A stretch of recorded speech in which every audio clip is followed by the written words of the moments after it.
Hello everybody. I'm going to do a brief demonstration of this new app that I made. It's called StandaloneMAIN, and it's going to replace just about all of the other apps that I make from now on, because it's just a simpler system to use and it's simpler for me to create content for you guys. So I'm just going to describe it. So it's called StandaloneMAIN, and it looks just like this, and when you open it, it opens this window, which is just some audio settings. So you can like turn off the audio and see CPU and all that stuff.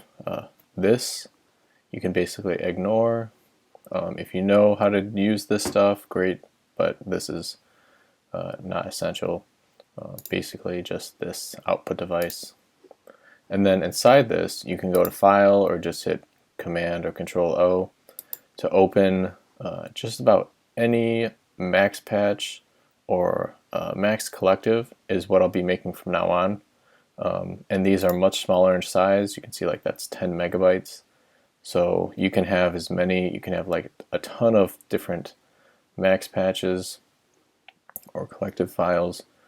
And instead of having an app that's 1 gigabyte and another app that's another gigabyte, and it just take up a lot of space, here you can just open any type of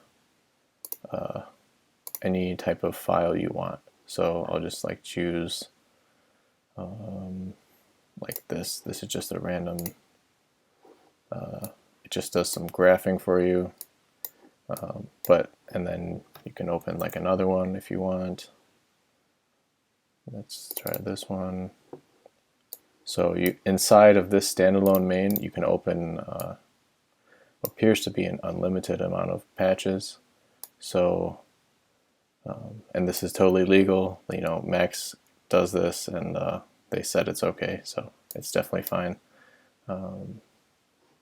So yeah, this is going to be a much more efficient way to make stuff and easier for you guys to open and download and all that stuff. So I just today got a Windows version, and I'm testing it, so it should be out in the next few days. But for right now, it's just a Mac app, but a Windows version, and exe will come out very soon.